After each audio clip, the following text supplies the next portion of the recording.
Doğuşun başladığını hamiləmiz necə biləcək və nə vaxt bizə müraciət etməlidir?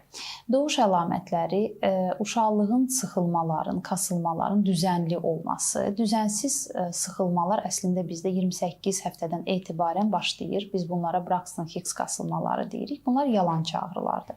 Amma bu gələn kasılmalarda, sıxılmalarda əgər düzən varsa, deyək ki 30 dəqiqədən bir, sonra 20, 15, 10, yəni sıxlaşma da varsa, demək bu artıq doğuş ağrısına keçmə ehtimalı yüksəkdir və hamilə bu halda həkiminə müraciət etməlidir və klinikaya gəlməlidir.